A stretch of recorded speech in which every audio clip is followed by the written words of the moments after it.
Pudgy Penguins is struggling, and that's no exception. The vast majority of altcoins are going down. The issue is that the number of holders, the number of investors in PENGU is not growing anymore. And that's what's required for a meme coin to long-term go up. Now, I'm not inventing that. It's public directly on the Pudgy Penguins website. It's a nicely designed website, but have a look at this statistic over here. The number of PENGU holders over time peaked in March of last year. Now, is this potentially an opportunity though? Because it looks like PENGU is trading in a range. It tops out at around 4 cents and it bottoms out at around 0.4 cents. This dotted line over here, that's the average price. So could PENGU potentially, as a contrarian bet, more than double from here to return to its equilibrium? Or could it go even higher than that? Historically, PENGU's market cap topped out at 2.7 billion. That's more than a 5x from here. We are currently below 500 million. Hi, my name is Gerhard. I've been in the crypto space for the last 8 years. I hit my first million 3 years ago, and I did this through actively timing the market. On average, I outperformed buying and holding Bitcoin by 2% per month. More detail is over here in copy trading on the website that is pinned down below. And this here at the bottom, that's my portfolio measured in Bitcoin over the last 5 years. Of course, not every single month is an outperformer, but on average, I made roughly 2% per month over buying and holding BTC. And I also have a history of trading Pudgy Penguins, and I did this profitably. So here's my active trading history for the last 2 years. That's when I started to publish them in real time, and we can search for PENGU.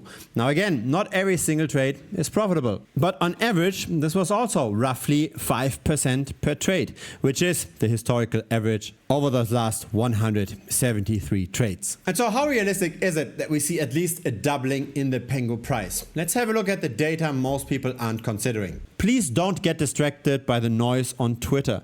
Please don't follow just the memes. Instead, what I believe matters is relative performance, because in general, the market follows Bitcoin and Ethereum. When Bitcoin and Ethereum goes up, then most altcoins go up with it. When Bitcoin and Ethereum goes down, most altcoins go down with it. Now, PENGU is mainly listed on the Solana chain. So its relative valuation relative to Solana also is very important. Let's start off with the relative valuation to Bitcoin though. Again, we've got a trading range, and here the equilibrium price is not 100% above the current price, but only 53%. Now have a look at this. This is PENGU relative to Solana, and here the upside is much less. It's only around 7%. Again, relative to the equilibrium. We had been in a bearish trend for the latter half of 2025. This year we are consolidating. To get back to the support, PENGU could fall by another 13% relative to Solana. Now, getting rid of all of those distractions, PENGU did, since launch, underperform by 26%. Why is that? I believe it's partially, at least, because of token inflation. Pudgy Penguins is one of the very few meme coins that actually have an inflating token supply. And if the demand doesn't grow as quickly as the supply, then of course the token has to go down. And as we've seen on the website, the number of holders is not growing anymore, at least right now. So if supply grows, demand doesn't, then the price tends to trend downwards. Let's have a look at the on-chain metrics. So on Solana, we've got more than 500,000 holders of the PENGU token.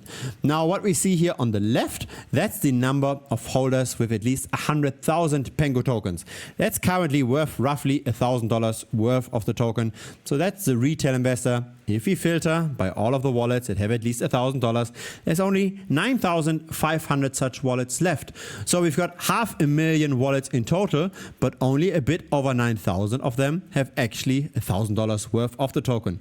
If we go another 10x, so that's now $10,000 worth of the token, we now only have 2,000 such wallets. Another 10x, and that's what I would regard the whales, so at least $100,000 worth of the token, we have only 330 such wallets. We can see clearly on the Solana chain that the number of holders is not necessarily growing. Yes, some whales started buying at the beginning of the year again, but the small retail investor is not really interested. Since beginning of the year, PENGU did outperform Solana by roughly 40%.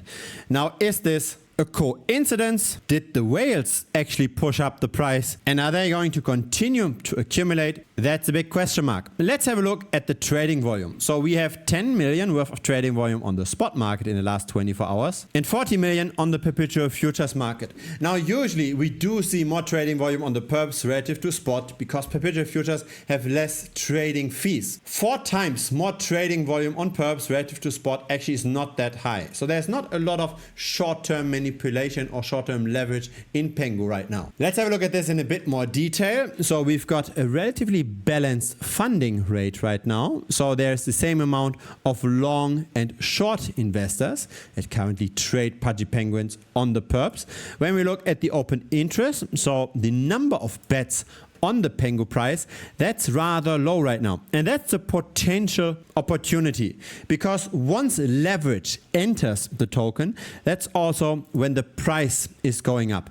When the leverage exits the token, that's when the price tends to bleed. And so since there's currently so little attention, so little short-term speculation on PENGU, just a bit of an increase in speculation could push up the price quite significantly, as it did in the past. The price went from 1 cent all the way above 4 cents just because of the open interest going up, just because of short-term speculation. The same is true for the trading volume on the perps. Again, when this is going up, this is great for the price and it's currently very low. So this would be a contrarian bet to now buy Pudgy penguins. Buy when the attention is low, sell when the attention is high. That would be the playbook. Now, does it make sense to take on that risk, to go contrarian here? It's probably best to first wait until the price stabilizes because, again, we've got some downside versus the support, 12-13%. That's PENGU versus Solana. But then we can also quantify a potential trading strategy. So we can have a look at golden crosses and death crosses, so the cross of 2 moving averages. I have run a backtest. The best moving averages combination is over here. And in practice, that's the 8-day versus 11-day simple moving average. And recently, we just got another death cross.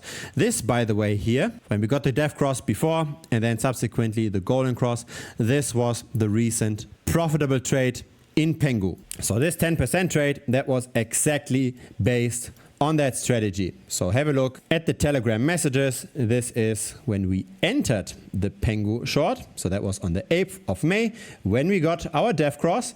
And then subsequently, a few days later, we closed that short once we got the golden cross. So I like those trading rules. I like to use approaches that historically worked very well for a particular token. And in this case, the 8-day and 11-day simple moving average, that kind of cross works the best for PENGU. And seeing how we just got another death cross is not a good sign. If you're currently considering to buy PENGU, it's probably very dangerous, given that we are still quite elevated from that recent short squeeze. And so if you're part of Premium, you can just manually copy trade all of my trades. I announce them in real time. And this history proves that this approach works. Every single trade has its own Telegram message as well. And on average, every trade made 5.3%. So you can get a realistic picture of how constant the performance actually is. There are our sidewards movements, but long term, we are going up quite consistently. There is real edge here. And this is not just random. This is not just following the news, but actually using trading signals that historically worked very well. And for this particular asset, it worked extremely well. Just have a look at how constant the outperformance is. This backtesting platform, by the way, is also available to all members. There are tutorial videos on every single backtesting mode as well. If you don't like manual copy trading, there's also automatic copy trading, but that's only available for the annual subscribers. So I recommend just starting out monthly. And once you generate your first profit, then you can reinvest this in the annual membership. That, by the way, also saves some money. But just start out with the monthly membership first. There's also a 7-day money back guarantee. So in case you don't like Premium, just message me here in the first 7 days and I refund you. No questions asked. There's really no risk for you. For now, PENGU looks very dangerous. Yes, there is very little attention, there is very little leverage, and buying right now would be a contrarian bet. But I don't like at all that we recently got our death cross. And again, historically, those signals worked very, very well. The 8-day and 11-day SMA. If it's your first time here, feel free to subscribe. I publish here regularly. A like would be very much appreciated as well. Helps the channel grow. See you next time on YouTube or see you in Premium. Link to Premium pops up here on the screen. Thanks for watching. See you next time. Cheers.